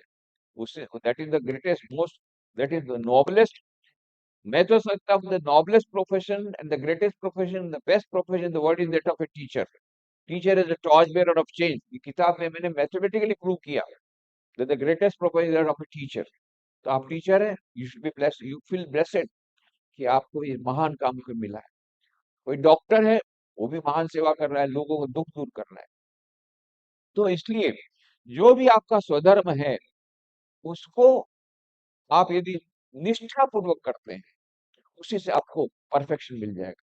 कितनी बड़ी बात स्वामी विवेकानंद ने कही, कितनी बड़ी बात श्री कृष्ण भगवान ने गीता में कही, उसी को स्वामी विवेकानंद ने कर्मयोग के ग्रंथ में समझाया कहानी के द्वारा। एक योगी था, वो पेड़ के नीचे बैठा था, ध्यान कर रहा था। उस पेड़ के ऊपर दो पक्षी आपस में झगड़ा कर रहे थे। वो झगड़ा करने से क्या हुआ कि कुछ सूखे पत्ते थे, वो योगी के सिर पर गिरे। योगी का ध्यान भग्न हो गया। जब ध्यान भग्न हो गया तो उनको बड़ा क्रोध आया। क्रोध से उन्होंने ऐसा देखा ऊपर, दो पक्षी जो लड़ रहे थे वो जलकर भस्म होकर के नीचे गिर गए। योगी बड़ा खुश हुआ, वाह, मेरे पास ऐसा योगी पावर आ गया, मैं केवल क्रोध से देखूं और तुरंत जल करके भस्म होकर निकल गया है। बहुत आनंदित हुआ, वाह, मेरे पास योगिक पावर आ गया, योगिक पावर आ गया। दोपहर का समय हुआ, भी भिक्षा के लिए जाना है, तो पास के गांव में गया भिक्षा मांगने के लिए। भिक्षाम देही ऐसा करके बाहर खड़ा रह करके माधुकरी में देते हैं भिक्षा हम लोग सन्यासी लोग। तो जो ट्रेडिशनल सन्यासी, हम लोग तो मॉडर्न सन्यासी है, हमको भिक्षा डाइनिंग हॉल में मिल जाती है। परंतु जो ट्रेडिशनल सन्यासी वो भिक्षा मांगने जाते हैं घरों में। तो वो भिक्षा मांगने के लिए बाहर खड़ा रहा कि पीछे से एक स्त्री का आवाज है, साधु बाबा थोड़ी देर प्रतीक्षा करो, थोड़ी देर में मैं बाहर आकर के आपको भिक्षा देती हूँ। योगी को बड़ा गुस्सा आया, "हैं? समझती नहीं है, मेरे पास ऐसा योगी पावर है, मेरे को खड़ा रहने को बोल रही है, प्रतीक्षा करने को बोल रही है।" ऐसा मन में विचार आया। फिर से फिर से एक स्त्री का उत्तर है, स्त्री का आवाज है, ओ साधु बाबा इतना गुस्सा मत करो, ये कोई पक्षी नहीं है जो जलकर भस्म हो जाए। हैं? सुबह घटना घटे तो कोई करे थे मेरे पास योगी, पता पड़ा है योगी पावर का, इसको कैसे पता पड़ गया, कहाँ जंगल में घटना घटी और इसको यहाँ पता पड़ गया। तो जब स्त्री आई ना, तो उसने ऐसे भिक्षा दिया, बोले बाजी पहले योगी पावर कैसे आया। हाँ, सुबह मुझे आया, आपको यहाँ बैठे वो जंगल में हुआ था, पक्षी जलकर भस्म हो गए, ये आपको कैसे पता पड़ा। आपने कौन सी योग विद्या सीखी है। बोले मैंने कोई योग विद्या नहीं सीखी, मैं योग के बारे में कुछ जानती नहीं हूँ, बस हाँ मैं अपना कर्तव्य अच्छी तरह करती हूँ। आप जब आए तो मैं पति की सेवा कर रही थी, पति की सेवा करने के बाद ही मैं आपकी भिक्षा देने आई हूँ। पति की सेवा करती हूँ, छोटे बच्चों को अच्छी तरह संभालती हूँ, सास ससुर की सेवा करती हूँ। जब मैं मायके में थी तो मैं माता पिता की सेवा करती थी, छोटे भाई बहनों को संभालती थी। मैं जहाँ भी रहती हूँ अपना कर्तव्य अच्छी तरह करती हूँ, इसके सिवा मैंने कोई योगिक साधना नहीं की। अपने आप मुझ में ये योगिक सिद्धियां आ गई है। पर तुम ज्यादा जानना चाहते हो तो फलाने गांव में जाओ। उस गांव में एक व्याध है, व्याध माने कसाई। वो मांस का टुकड़ा बेचने का काम, उसको कसाई बोलते हैं, व्याध। उसके पास जाओ, वहां से तुमको ज्यादा ज्ञान मिलेगा। मेरे ज्यादा ज्ञान मुझे पास नहीं है। योगी ने सोचा मुझे कसाई के पास, व्याध के पास जाके ज्ञान लेना। हाँ? फिर थोड़ा तो अहंकार खत्म हुआ था, अच्छा जाके देखे तो सही। जैसे ही गांव में जा दूसरे गांव में गया, अभी प्रवेश कर रहा था, देखा एक मोटा एक व्याध ऐसे मांस के टुकड़े बेच रहा था। अरे अरे अरे, इसके पास मुझे ज्ञान लेना है। तब तक में वो व्याध ने कहा, ओ साधु बाबा, वो उस गांव की स्त्री ने आपको भेजा है ना, आइए आइए। इसको कैसे पता पड़ गया? उस जमाने में मोबाइल नहीं था, महाभारत की कहानी है। तो आप लोग सोच रहे हो मोबाइल में मैसेज दे दिया होगा व्हाट्सएप में कि मैं भेज रही हूँ साधु बाबा को। व्हाट्सएप का जमाना नहीं था, मोबाइल का जमाना नहीं था। तो फिर उसने कहा कि आप बैठिए बैठिए, मैं थोड़ी देर में दुकान बंद करके हम लोग घर जाते हैं, फिर बातचीत होगी। घर में जाके अपने माता पिता की सेवा की, उनको खिलाया, अतिथि का नारायण की सेवा की। बोले बोलिए आपके प्रश्न। एक के बाद इतने जटिल प्रश्न, आध्यात्मिक प्रश्न उस योगी ने पूछे, सबके उत्तर दिए। ये सभी प्रश्नोत्तर अद्भुत प्रश्नोत्तर, दर्शन शास्त्र के बड़े बड़े समस्याओं का समाधान उसमें दिया है। उसका नाम है व्याद गीता। पूरा महाभारत का एक चैप्टर है व्याद गीता, उसमें ये प्रश्नोत्तर दिया है। फिर आखिरी प्रश्न पूछा, आपके पास इतना गहरा ज्ञान है धर्म के बारे में, फिर भी आप इतना निकृष्ट काम क्यों करते हैं? व्यास ने कहा, देखो वत्स, कोई कार्य बड़ा नहीं है, कोई छोटा कार्य नहीं है, कोई बड़ा नहीं है। किस दृष्टि से काम किया जाता है उसके ऊपर से सब आधारित है। जो भी कार्य ईश्वर समर्पित बुद्धि से करते हैं, जो भी कार्य निष्ठा पूर्वक करते हैं, निस्वार्थ पूर्वक करते हैं, अनासक्ति पूर्वक करते हैं, तो वही कार्य पूजा बन जाता है। Each and every work is worship. कोई भी कार्य पूजा में परिणित हो सकता है? पढ़ाई का काम परिणित हो सकता है, यस। पढ़ाने का काम हो सकता है, यस। अरे व्याज का काम, इसका मतलब ये नहीं सब लोग ब्याज बन जाए, मांस का टुकड़ा बेचने का तैयार शुरू कर दें, नहीं। आइडिया ये कि वर्स्ट पॉसिबल हम कितना इमेजिन कर करके वर्स्ट उनको लिखता है कि या तो स्लीपर या ये व्याज, इससे निकृष्ट तो कोई काम नहीं हो सकता। If that also can be converted, if that work can be converted worship, why not my स्वधर्म, व्हाई नॉट माय कर्म, it can be converted to worship. Each and every work is worship. ये सब कार्य पूजा में परिणित हो सकते हैं, provided दो चीज का त्याग करना है, क्या? आसक्ति और फलाकांक्षा। दो का त्याग करने से हमको परफेक्शन मिल जाएगा, योगिक पावर आ जाएंगे, और अल्टीमेट परफेक्शन मिलेगा। दैनिक जीवन में सफलता मिलेगी निष्ठा करने से, निष्ठापूर्वक काम करने से। इतना ही नहीं, शाश्वत सुख और शाश्वत शांति मिलेगी। सात्विक, राजसिक, तामसिक। अभी सुख के बारे में बता रहे हैं, सुख हैप्पीनेस। तो सुखम त्रिदानीम, हे भरतवंशियों में श्रेष्ठ अर्जुन, अब तीन प्रकार के सुख को भी तुम मेरे से सुनो, जिसमें अभ्यास से रमण होता है और जिससे दुखों का अंत हो जाता है। आत्म विषय बुद्धि की प्रसन्नता से पैदा होने वाला जो सुख है, सांसारिक आसक्ति के कारण जो सुख है, आरंभ में विष की तरह और परिणाम में अमृत की तरह होता है, वह सुख सात्विक कहा गया है। सात्विक सुख कौन है? कि प्रारंभ में जैसा लगता है, विष के जैसा लगता है, प्रारंभ बुरा ही लगता है, परिणाम में अमृत जैसा है, बहुत मीठे, बहुत अच्छा फल है, फल अच्छा है। पर कार्य करते समय ऐसा लगता है इतना स्टडी करके, स्टडी करना अच्छा नहीं लगता। स्टडी करते समय लगता है इससे चीटिंग चैटिंग में लग जाओ, इंटरनेट चीटिंग चैटिंग में लग जाओ। स्टडी करना अच्छा, ध्यान कर, प्रार्थना करना अच्छा नहीं लगता, एक्सरसाइज करना अच्छा नहीं लगता, पर ये सब क्या है, बाद में हमको अमृत का फल देंगे। अभी यत्तद अग्रे विषमेव, अभी हम, जब हमको बोलते हैं कि गेम्स खेलो, फिजिकल करो, अच्छा नहीं लगता है, कड़वी सलाह लगती है, कड़वी लगती है ना, परंतु it will be for our benefit, हमारा हमारे, इसलिए भगवान ने कहा सुख तीन प्रकार के। सुख कैसा होता है, शुरू में थोड़ा सा दुखदाई, अंत में वो, मैं एक गांव में गया था, अब उन लोगों ने मेरे पास एक प्रश्न रखा, एक छोटी सी बच्ची थी, बोले ये स्कूल में नहीं, उसको जरा समझाइए। अब ये छोटी बच्ची को मैं क्या समझाऊं इतनी छोटी बच्ची हम क्या समझेंगी। मैं बोला इधर आओ, तुमको सुख चाहिए कि दुख चाहिए, चुप चाहिए, वो सुख भी नहीं बोल पाए, चुप चाहिए, चुप, सुख चाहिए कि सुख चाहिए, तो थोड़ा सुख चाहिए, ज्यादा सुख चाहिए, ज्यादा सुख चाहिए, तो देखो अभी याद रखो, अभी तुम सारा दिन खेलोगी, पढ़ाई नहीं करोगी तो क्या मिलेगा, छोटा सुख मिलेगा, और सारी जिंदगी दुख मिलेगा, क्योंकि पढ़ाई नहीं करोगी तो तुमको तुम्हारे जीवन में दुख ही दुख आएगा, और अभी थोड़ा पढ़ाई करोगी तो क्या आएगा, और बाद में क्या होगा, सारा जिंदगी सुख मिलेगा। तो थोड़ा सुख चाहिए कि ज्यादा सुख चाहिए, ज्यादा सुख चाहिए तो पढ़ने लग जाओ, पढ़ने बैठ गए, तो सुख हमको भले थोड़ा सा अभी हम, थोड़ा तपस्या होती है, पूरी जिंदगी भर के लिए हमारे लिए वो अच्छा रहेगा।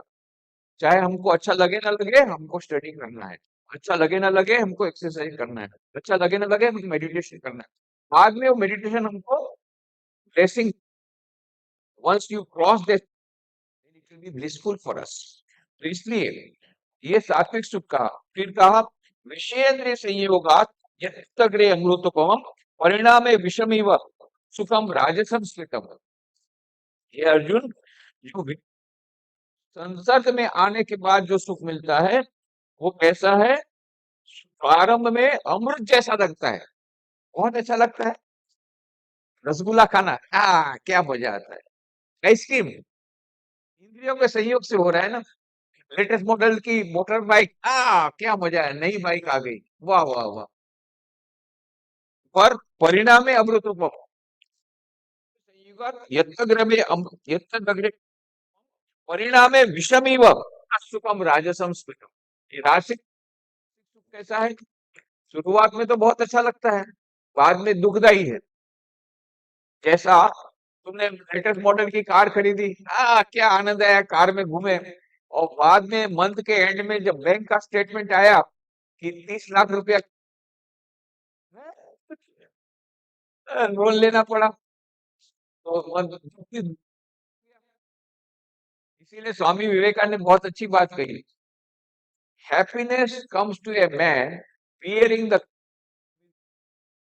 जब भी सुख आता है हमारे पास, ये राजसिक सुख की बात है, सात्विक सुख की बात नहीं। राजसिक सुख कैसा होता है, जब भी आता है, क्या आता है, किस चीज का मुकुट, दुख का मुकुट पहन के आता है, हम दुख के मुकुट को नहीं देखते, हम सुख को देखते हैं। जब हम कोई भी इंद्रियों को संयोग के साथ जो सुख है वो लेते हैं, उसको दुख आना ही है। हमको गुलाब जामुन अच्छा लगता है, कंपटीशन में लग गए, 50 गुलाब जामुन खा लिया, उसके बाद सारा दिन जाओ वॉशरूम, डायरिया, शुरू में मजा आया खाने में, फिर जब उल्टी हो गई तब मजा निकल गया।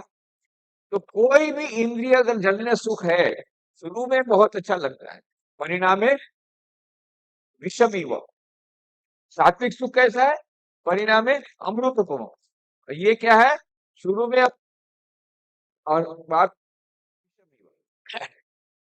विषय संयोगात यत्तदग्रे अमृतोपमम परिणाम में विश्व राजस, जो सुख इंद्रियों और विषयों के संयोग से आरंभ में अमृत की तरह और परिणाम में विष की तरह होता है। नेक्स्ट 39 श्लोक, तदग्रे चांदुबंधे च सुखम मोहनमात्मनः निद्रा आलस्य प्रमादोत्थम तामस। निद्रा, आलस्य और प्रमाद से उत्पन्न होने वाला जो सुख आरंभ में और परिणाम में अपने को मोहित करने वाला, वह सुख तामस कहा गया है। ये तामसिक सुख, अरे यार इतना जल्दी क्या है, सो ना यार, और 2 घंटा सो जाओ ना, नींद नहीं जगती। में वो रजाई के अंदर, कलम कंबल के अंदर गए तो गए, बाहर निकलने का नाम, सूर्योदय भी हो गया, अरे यार थोड़ी देर बाद में, थोड़ी देर बाद में। ये आलस्य, ये आलस्य क्या है? तमोगुण का लक्षण। और साथ में प्रमाद, फॉरगेटफुलनेस, फॉरगेटफुलनेस। और दूसरा क्या है? ये जो सुख है, निद्रा, आलस्य और प्रमाद से उत्पन्न होने वाला जो सुख आरंभ में। अभी एक उदाहरण देता हूं तमोगुण का। तमोगुण, तामसिक सुख का उदाहरण देता हूं, ड्रग एडिक्शन। फिर ड्रग के बाद इफेक्ट नहीं हुई तो और ज्यादा बड़ी किक चाहिए, और ज्यादा ड्रग ले, फिर और कॉस्टली ड्रग। फिर ड्रग कहाँ से मिलेगा? इतना पैसा बहुत कॉस्टली है, तो फिर चोरी करो, मर्डर करो, फिर प्रिजन में जाओ, जेल खाने में जाओ। ये सब क्या हाल हुआ? बहुत मजा आया जेल में, सब मजा निकल निकल गई। इसलिए ये तामसिक सुख है।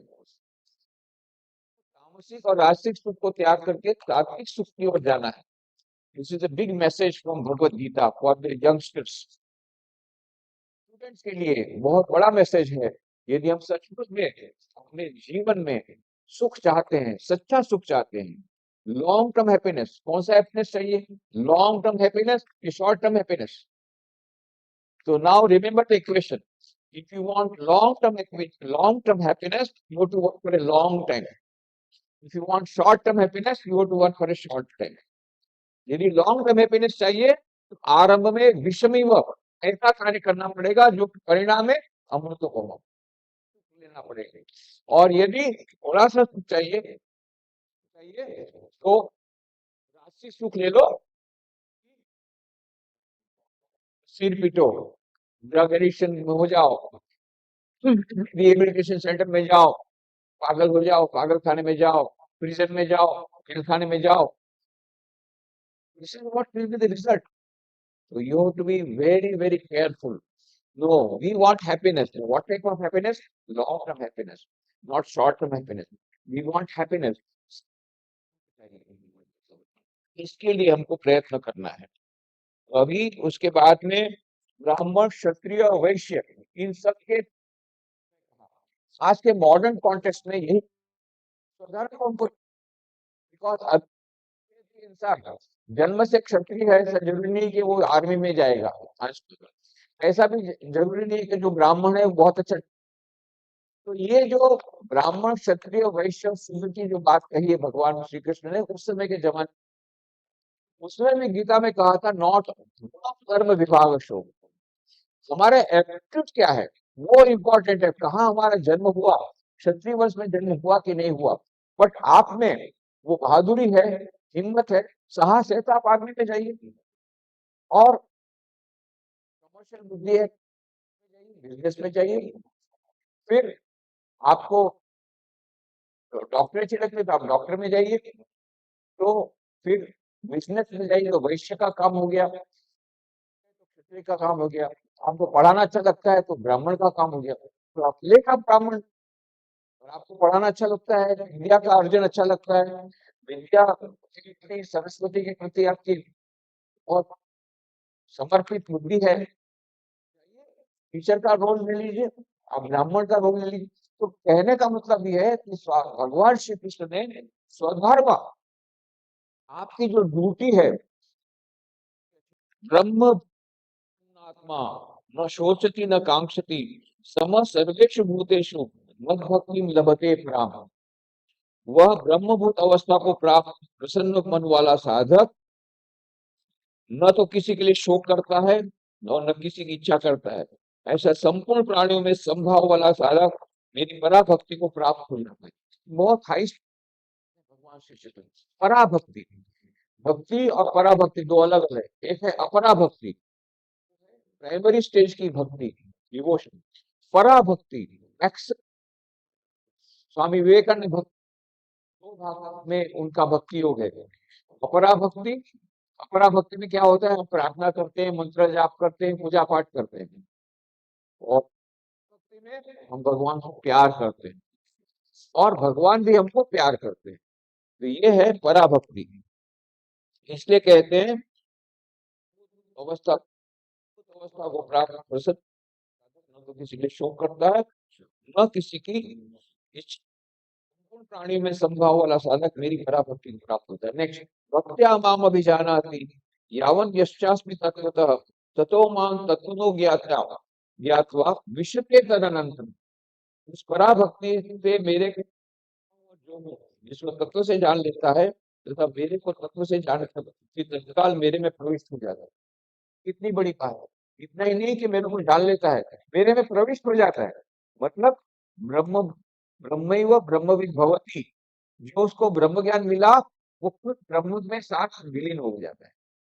तो यहाँ भगवान श्री कृष्ण बोलते हैं जिस प्रकार से ज्ञान की दृष्टि से एक ब्रह्मज्ञ व्यक्ति मिल जाता है, ऐसा पराभक्ति वाला व्यक्ति भगवान के साथ मिल जाता है। नेक्स्ट, अच्छित सर्व दुर्गाणी मत प्रसाद अथवा चेत शोष्यसी विनक्ष्यसी। चित्त वाला होकर तो मेरी कृपा से संपूर्ण विघ्नों को कर जाएगा, लेकिन तो अहंकार के कारण मेरी बात नहीं सुनेगा तो तेरा पतन हो जाएगा। जो ट्रीटमेंट देखो, भगवान श्री कृष्ण ने अर्जुन को मेरे में तो आ जाएगा, सब उन्होंने इंस्टेंट स्टीम दिया, फिर थोड़ी धुड़की भी दी थोड़ा सा उसको डराया भी, यदि नहीं मानेगा मेरा कहना अभी भी, मैं इतना प्रेम से तुझे समझा रहा हूँ, बाद में पछताना पड़ेगा। हम स्टूडेंट को कभी कभी बोलते हैं, देखो बाद में पछताना पड़ेगा, अभी तो हमारी बात नहीं सुन रहे हो, बैठे हो, बाद में जब ब्रेकअप होगा तो रोते रोते हमारे पास ही आओगे। अभी तो बहुत मजा आ रहा है चीटिंग चीटिंग में, बाद में सब मजा निकल जाएगा। तो बात यह है कि यहाँ पर कहा गया, मेरे चित्त वाला होकर तू मेरी कृपा से संपूर्ण विघ्नों को तर जाएगा। ये एश्योरेंस देते हैं, मेरी कृपा से संपूर्ण विघ्नों को तू तर जाएगा। You will cross over all the. और यदि तू अहंकार के कारण मेरी बात नहीं सुनेगा, तेरा पतन हो जाएगा। नेक्स्ट 59, न योत्स्य इति मन्यसे वित्तेषत व्यवसायस्ते प्रतिष्ठां नियोक्ष्यति। अहंकार का आश्रय लेकर तुम जो ऐसा मान रहा है मैं युद्ध नहीं करूंगा, तेरा यह निश्चय मिथ्या है, क्योंकि तेरी क्षात्र बुद्धि प्रकृति तेरे को युद्ध में लगा देगी।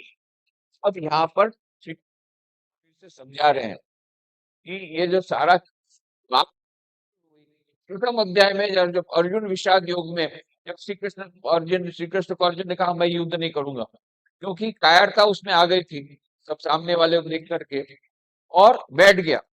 तब भगवान श्री कृष्ण ने शुरू किया। तो अभी ये आखिरी अध्याय में लास्ट में फिर से समझा रहे हैं, यदि अहंकार का आश्रय लेकर तू जो मेरा ऐसा मान रहा है कि मैं युद्ध नहीं करूंगा, अहंकार का आश्रय लेकर, तेरा यह निश्चय मिथ्या है, झूठा है। तेरी शास्त्र प्रवृत्ति तेरे को युद्ध में लगा देगी। तू भले बोल रहा है पर तेरी शास्त्र, तू क्षत्रिय है, तू राजा है, तू रह नहीं पाएगा।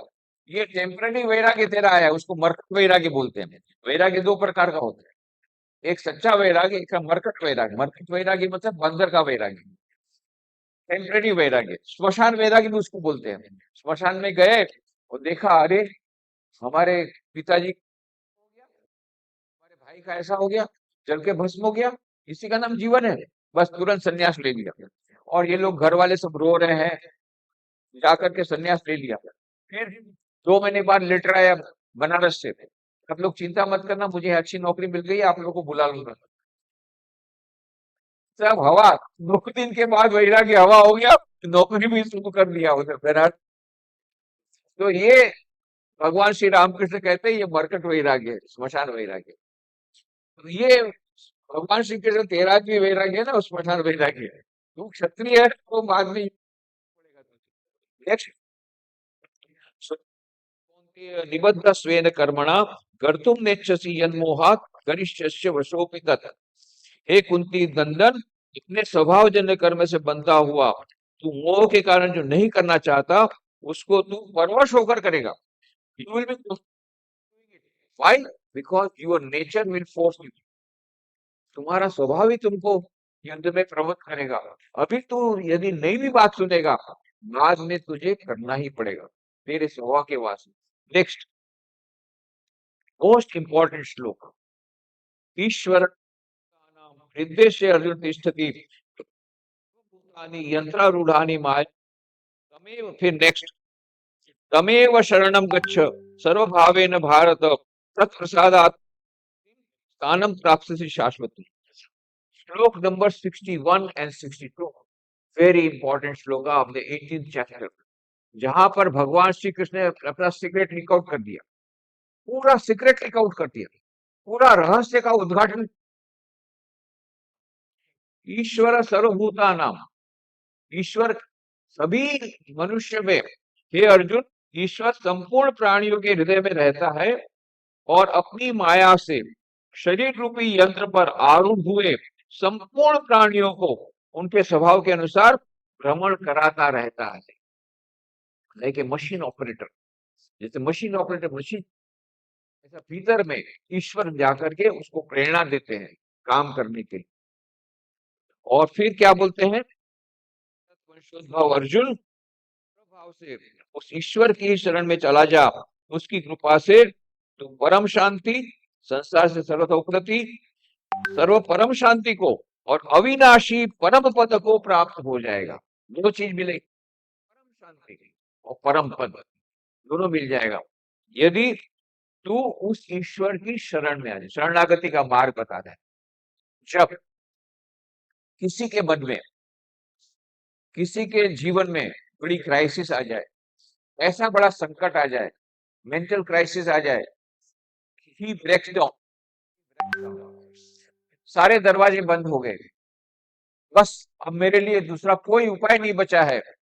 when you are so much distressed, when you are completely depressed, when you find there is no solution to life, at that time remember this shloka, ये आपको मदद करेगा, आपको बचाएगा। नहीं, भगवान श्री कृष्ण ने क्या कहा, मेरी शरण में आ जा, और क्या कहा, शरणागत हो जा, और उससे क्या होगा, सर्वभाव से उस ईश्वर की शरण में चला जा, उसकी कृपा से तू परम शांति प्राप्त करेगा, परम शांति, और अविनाशी परम पद को भी प्राप्त हो जाएगा। ये ईश्वर कहाँ है, हर एक मनुष्य के हृदय में अवस्थित है, दिव्य चेतना विराजमान है भीतर में। वो जो दिव्य चेतना है, वो जिसको हम दिव्य आत्मा बोलते हैं, अल्टीमेटली वही परमात्मा है। Ultimate, not now, at present ये जो दिव्य चैतन्य तत्व है वही जीवात्मा, जो मन बुद्धि चित्त अहंकार से आवृत हुआ है, उस मोह के कारण आवृत हुआ है। जब वो फ्री हो जाएगा, प्योर कॉन्शियसनेस, एक हो जाएगा। तो जैसे E is equal to MC square, ऐसा बड़ा इक्वेशन है वेदांत में, आत्मन is equal to Brahman, atma is equal to Brahma, Brahma, Brahm और आत्मा एक ही है। वो ब्रह्म सचराचर जगत में जो व्याप्त ब्रह्म है वही आत्मा है। इसीलिए श्रोडिंगर ने, नोबेल प्राइज विनर थे, consciousness is singular of which the plural is a known. चेतन तत्व है, वो नहीं है। Consciousness is singular of which the plural is a known. Plural नाम है ही नहीं कॉन्शियसनेस का। एक ही परम चैतन्य तत्व सचराचर जगत में, ईशावास्यमिदं सर्वम सर्वम खलु इदं ब्रह्म, ईशावास्यमिदं सर्वम यत्किंच जगत्याम जगत् तेन तक्तेन भूजिता माग्रव कस्य सिद्धि। वही एक परम चैतन्य तत्व सारे विश्व में है, वही परम चैतन्य ईश्वर के रूप में मेरे भीतर में विराजमान है। ये जो आत्मा इज इक्वल टू परमात्मा इज इक्वल टू ईश्वर, ये परमात्मा हर एक हृदय में बैठ करके मशीन ऑपरेटर जैसे चलाता है, इसको चलाता है। अभी इसका दूसरा पक्ष में बोलता हूँ, ये कब सबसे को कब मदद करेगा, जब हम क्राइसिस में है, क्राइसिस मैनेजमेंट का बेस्ट स्ट्रोक है ये। जब डिप्रेशन में कोई रास्ता नहीं मिल रहा है, इतनी बड़ी यहाँ पर हमको वो क्राइसिस मैनेजमेंट का स्ट्रोक मिलता है। But this is at the end. Equilibrium mass नहीं तो को पद्धति शब्दम नदया दौर्बल्य स्तुति परंतु द्वितीय ड्यामेज का फिर युद्ध करते करते करते करते करते करते जब चरम सीमा आती है कि बस मेरे से नहीं होगा, जहां आपको लगता है कि बस एवरीथिंग माय गेम मेरे द्वारा पुरुषार्थ, पहले पुरुषार्थ करना पड़ेगा। पुरुषार्थ की चरम सीमा आएगी, उसके बाद ही आप में शरणागति का भाव आएगा, उसके पहले नहीं आएगा। सर्टिफिकेशन नहीं आ सकता है, but this is the highest stage, this is the culmination. और इसमें आपको ईश्वर की कृपा मिल जाएगी। कैसी भी क्राइसिस हो, you will able to overcome that crisis if you surrender yourself to God. By nothing impossible to God. दुनिया में नहीं, जिसका कोई उसका खुदा है। लोनलीनेस, यूके में लोनलीनेस की पूरी मिनिस्ट्री, कई देशों में हैप्पीनेस की पूरी इंडस्ट्री बनाई गई। भूटान देश में अभी बोला जीएनएच की, वो उन्होंने बात कही, not GDP, GNH, gross national happiness, इसकी बात कर रहे हैं। अभी सब लोग टूट जाते हैं, सारा सारे न केवल भारत के यूथ, सारे विश्व के यूथ, सारे विश्व के लोग, भी लोग डिप्रेशन में है। वो depression come in big way, मानसिक प्रॉब्लम है maximum, is very much spread and all are in search of happiness and peace। सभी लोग शांति की खोज में। उस समय शाश्वत शांति, शाश्वत शांति का स्रोत हमारे भीतर में है, वो भगवान श्री कृष्ण यहाँ बता रहे हैं। व्हाट ए ग्रेट कंसोलेशन, कितनी बड़ी आशा की वाणी है। हमारे उसके शरणागत हो जाएंगे, पर शरणागति ऐसे नहीं आएगी। श्री रामकृष्ण बहुत सुंदर उदाहरण देते हैं। एक पक्षी था, वो जहाज पर बैठा था, देखा तो जहाज तो समुद्र में चला गया, उसको किनारे में जाना है, तो उत्तर की दिशा तरफ गया, वो उड़ते उड़ते उड़ते उड़ते समुद्र में बहुत उड़ा, किनारा नहीं मिला, वापस आया। फिर दक्षिण की तरफ गया, बहुत गया, नहीं मिला। पूर्व की तरफ गया, बहुत नहीं मिली। पश्चिम की तरफ गया, ऐसा करते करते करते एकदम थक गया। तब जाकर के मास्तुल जो होता है जहाज के ऊपर में, वहां बैठ गया, बोले जो होना होगा, वही जहाज जब तभी मैं जाऊंगा। बट पहले पुरुषार्थ करना पड़ेगा, पंखों को हराना पड़ेगा, युद्ध करना पड़ेगा। युद्ध युद्ध है, पर कोई कोई लोग समझते हैं सिंबॉलिक है। असली युद्ध है हमारे दुर्गुणों से। देखना, दुर्गुण है ना, वो ज्यादा रहते हैं और सद्गुण कम रहते हैं, है ना। पांडव कितने? 8, कौरव 100। तो हमारे ये सद्गुण और दुर्गुण के बीच में जो युद्ध है, उसमें कभी कभी हम लोग हार जाते हैं। अरे जाने जाने दो, ड्रग एडिक्ट हो जाओ, जितने सब लोग हो रहे हैं ड्रग एडिक्ट हो, युद्ध करना है, उनके विरुद्ध युद्ध करना है, युद्ध हमको चालू रखना पड़ेगा। तो इसलिए ये खास करके ये श्लोक है। दूसरी बात है, इसमें मिसअंडरस्टैंडिंग की बात है। दुर्योधन ने क्या कहा कि हे भगवान, मैं जानता हूँ धर्म क्या है, पर मुझे प्रवृत्ति नहीं होती है। मैं ये भी जानता हूँ अधर्म क्या है, पर मुझे निवृत्ति नहीं होती है। तो आप मेरे को, आपको हृदय में बैठ के बैठ, कुछ लोग ऐसा बोलते हैं, मैं क्या करूं, मेरे को भगवान बोल रहे हैं भीतर,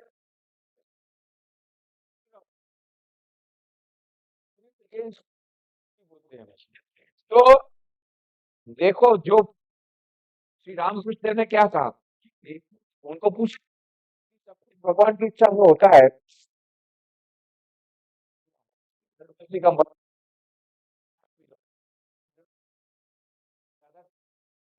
इज्जत कर रहा हूं, सबको वही करा रहे हैं। मैं बोले वाह रे वाह। अरे याद रखना, एक्सपर्ट डांसर होता है, कभी बेताल नहीं होता, कभी बेताल नहीं पड़ते उसके पैर, जो एक्सपर्ट डांसर है। तो जिस खराब काम नहीं करेगा, जब तक वो काम नहीं करेगा उसमें ऐसी भक्ति ही नहीं आएगी। वो बाहर से बोलेगा मैं ईश्वर जैसा करेगा, उसको ईश्वर में वो तो अपने आप को अपने जो पाने के लिए दूसरे पर बोल रहा है।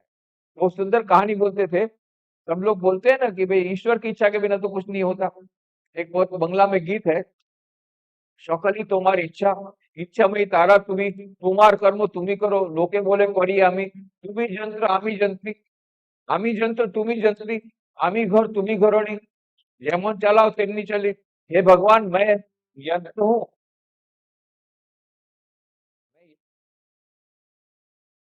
मैं चलता हूँ। तो वो जो पापी है वो भी यही बोलता है, मैं क्या करूं भीतर में करके मैं चला। तो रामपुर देव कहानी बताते थे, एक आदमी था, उसने एक बार उसको बगीचा था, बहुत सुंदर बगीचा, एक बार गाय उसमें घुस गई। गाय घुस करके अच्छा अच्छा पेड़ खा ली, अच्छा अच्छा जो उसने फूल के पौधे लगाए खा गई।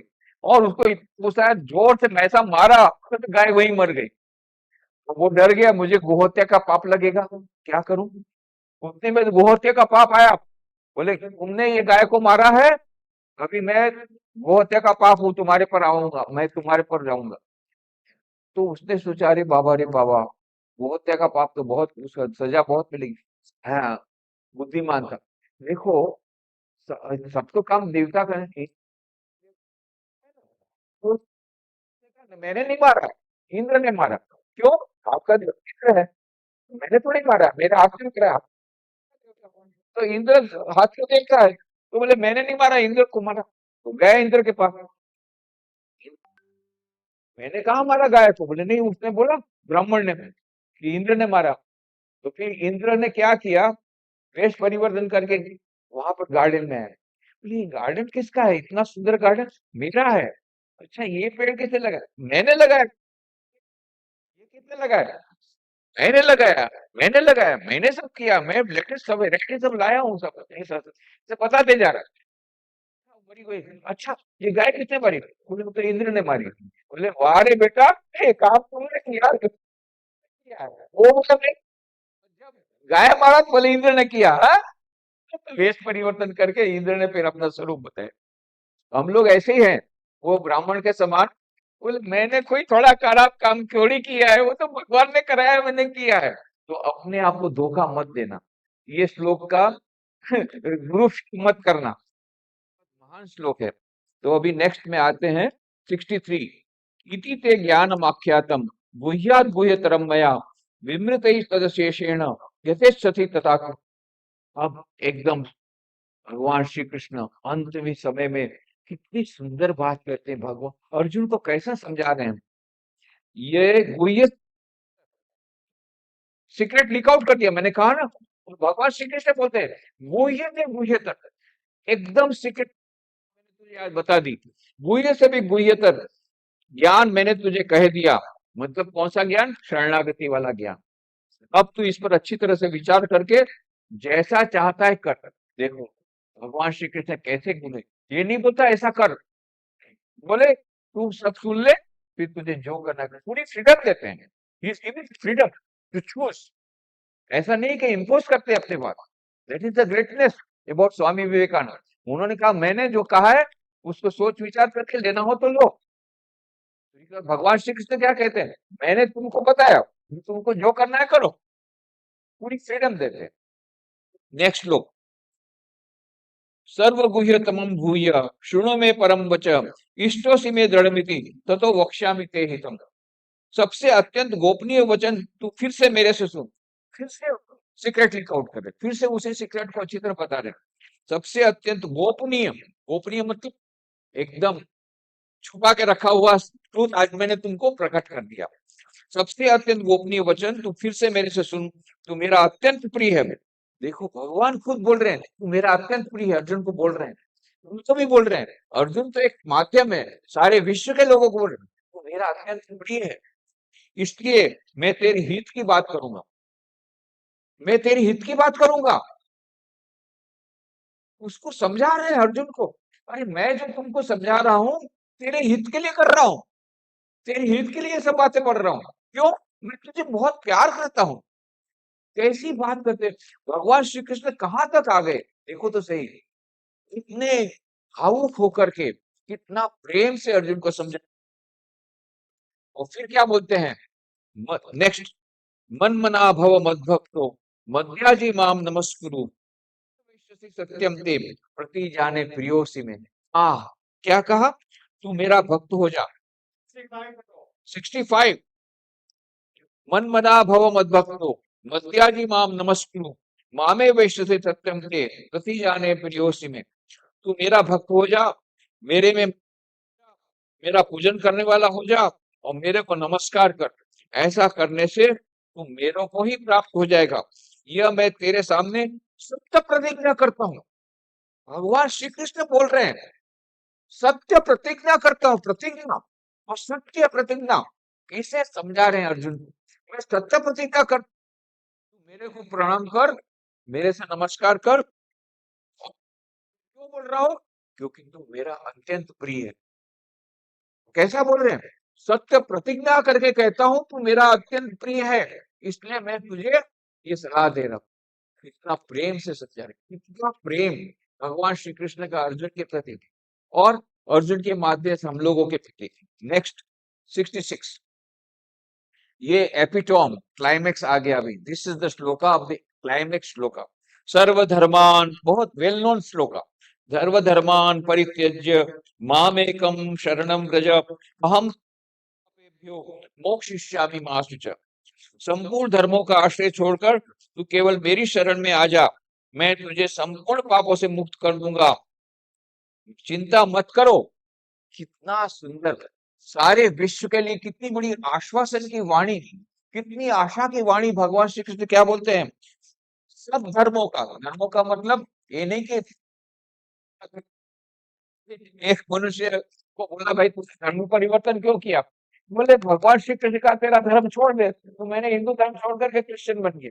अरे उन लोग के पट्टे, तो वो धर्म जो है वो ये धर्म की बात नहीं है। उसमें धर्म होना, इतने सारे कर्म है, ये कर्मों, ये सब कर्म अकर्म धर्म अधर्म उसको छोड़ने की बात है। मुसलमान हिंदू बन जाते, की बात ये नहीं है, याद रखना। तो संपूर्ण धर्मों का आश्रय मतलब संपूर्ण कर्मों का, स्वधर्म का आश्रय छोड़कर, सभी प्रकार का आश्रय छोड़कर मेरी शरण में आ जा। फिर क्या बोलते हैं? हम तो अब सर्व पापे भ्यो मोक्षयिष्यामि, तुझे सर्व पापों से मुक्ति दे दूंगा। अर्जुन तो इसलिए घबरा रहा था ना, मुझे पाप लगेगा, मैं दूसरों को मारूंगा तो पाप में ले लूंगा, तो तुझे सब पापों से मुक्त कर दूंगा। कितनी बड़ी बात। और क्या कहा? चिंता मत कर, माँ शुचा। ये जिनको एंजाइटी न्यूरोसिस हो गया है उनके लिए बहुत अच्छा श्लोक है, जो में है। और जिसे अभी कुछ, मान लो अभी कुछ खराब फेज से जा रहे हैं, इसमें वही हो रहा है चीजों का, उनके लिए कितना बड़ा शांति देने वाला श्लोक है, कितना ढाढ़स बंधाने वाला श्लोक है, कितना आश्वासन वाला श्लोक है। तू मेरी शरण में आ जा, तेरे सब पापों से मैं तुझे मुक्त कर दूंगा और चिंता मत कर। अरे वाणी देखो, ये क्लाइमेक्स में जाकर के, गीता के क्लाइमेक्स में जाकर के क्या बोल रहे हैं? फिर बोलते हैं नेक्स्ट 67, इदम ते नाप ना तपस्काय ना भक्ताय कदाचन न चाशु शुष्वे वाच्यम न च माम योग्य सूयति। यह सर्वगुह्यतम वचन, गुह्यतम अत्यंत सीक्रेट है ये गुह्यतम वचन अतपस्वी को मत कहना, अभक्त को कभी मत कहना, जो सुनना नहीं चाहता उसको मत कहना, और जो मेरे में दोष दृष्टि करता है उसको भी मत कहना। Right? लोगों को बोल दो,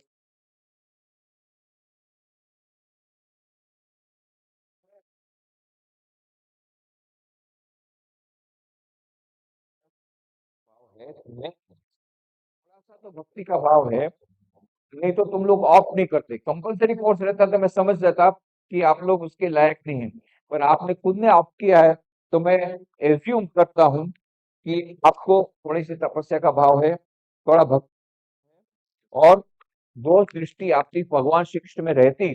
तो आप ये ऑफ नहीं करते, इसलिए मैं समझ गया, मुझे बता दिया। नेक्स्ट श्लोक 76। राजन,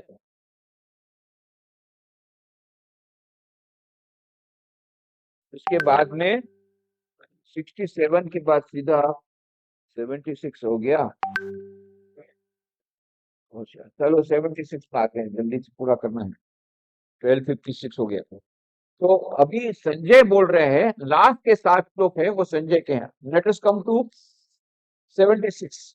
76 राजन संस्मृत्य संस्मृत्य संवाद मीवम अद्भुतम केशवार्जुनयोः पुण्यम दृश्याम। हे राजन, अर्जुन के इस पवित्र और अद्भुत संवाद को याद कर करके मैं बार बार हर्षित हो रहा हूँ। नेक्स्ट 77 तच्च संस्मृत्य संस्मृत्य रूपम अद्भुतम हरे विस्मयो वे महान राजन दृश्यामि च पुनः पुनः। फिर से बोल रहे हैं संजय, हे राजन, भगवान श्री कृष्ण के उस अत्यंत अद्भुत विराट को याद करके मेरे वो बड़ा भारी आश्चर्य में हर्षित हो रहा हूँ, रोमांच हो रहा है। संजय, ये बोलो श्लोक, ये संवाद मैंने खुद ने अपनी आंखों से देखा। आपको तो मालूम है संजय सब देख रहा है, आंखों में क्या हाल बोल रहा है, क्योंकि व्यास व्यास मुनि ने धृतराष्ट्र को कहा, जब उनको नहीं माना, बहुत समझाया कि आप युद्ध बंद कर दीजिए, आप दुर्योधन को नियंत्रण में कर दीजिए। बोले मेरे नियंत्रण में नहीं है, बोले ठोकना पड़ेगा। एनीवे आपको युद्ध देखना है तो मैं आपको दिव्य चक्षु देता हूँ, यहाँ बैठे बैठे युद्ध में क्या हो रहा है आप देख सकेंगे। तो इस बुढ़ापे में मैं अपने संबंधियों को मरना लेना नहीं चाहता हूँ, पर आप संजय को दृष्टि दीजिए, वो मुझे आंखों देखा हाल देगा। तो रनिंग कमेंट्री दे रहा है संजय, उनको विशेष क्यों दे रहा है, क्योंकि दिव्य दृष्टि मिली है। वो बोलता है कि मैं ये भगवान श्री कृष्ण जो वचन सुना, वो सुन करके बार बार आश्चर्यचकित हो रहा हूँ और हर्षित हो रहा हूँ। Last shloka, another important shloka 78 यत्र योगेश्वर कृष्णो यत्र पार्थो धनुर्धर तत्र श्री विजयो भूति ध्रुवा नीतिर मतिर मम। जहाँ योगेश्वर भगवान श्री कृष्ण है और जहाँ गांडीव धनुषधारी अर्जुन है, वहां ही श्री है। श्री माने भाग्यश्री, माने लक्ष्मी, विजय है, victory. So what we want is victory in our games, in sports, in examination. We want victory.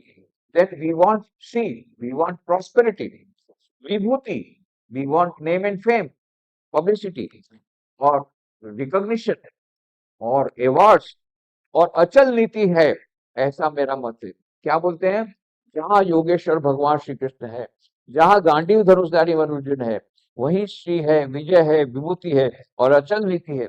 अचल नीति मतलब जो चलायमान नहीं है, कांस्टेंट है, ऐसी नीति है, ऐसा मेरा मत है। कितना सुंदर भगवान श्री कृष्ण का यह अर्जुन का जो संवाद है।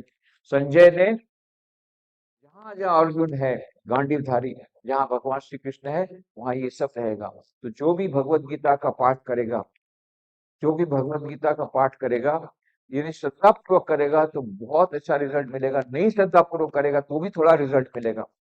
परंतु श्रद्धापूर्वक भक्तिपूर्वक यदि ये पाठ करते हैं, अर्थ को जानते जानते, तो बहुत अच्छा फल मिलेगा। और यदि उसको अपने जीवन में जो भी अच्छा अपने को उपदेश लगे, एकाध उसको जीवन में अपनाने का प्रयत्न करेंगे। यदि भगवान श्री कृष्ण के ऊपर हमने सर्वधर्मान परित्यज्य मामेकम शरणम व्रज अहंता सर्वपापेभ्यो मोक्षयिष्यामि मा शुच, सचमुच में यदि शरणागति का भाव हमारे मन में आ गया है, बस बेड़ा पार हो गया। तो फिर उनको दैनिक जीवन में सुख शांति मिलेगी और शाश्वत सुख और शाश्वत शांति का मार्ग भी प्रशस्त हो जाएगा। तो भगवान श्री कृष्ण प्रणाम करते हुए यही प्रार्थना करते हैं, भगवान हमने अपने से जितना हो सके, हमारी छोटी सी अल्प बुद्धि से हमने जानने का समझने का प्रयत्न किया। मेरी अल्प बुद्धि से जितना समझाने का प्रयत्न किया आज के दिन, इसके पहले भी 17 लोगों ने अपना प्रयत्न किया, और आप लोगों ने जितना समझ बुद्धि है, बुद्धि के अनुसार आपने समझने का प्रयत्न किया। उनकी कृपा से हम उस संदेश को अच्छी तरह हृदयगम कर सकें, समझ सकें और उस अपने जीवन में उतार करके हमारा मानव जीवन धन्य कर सके।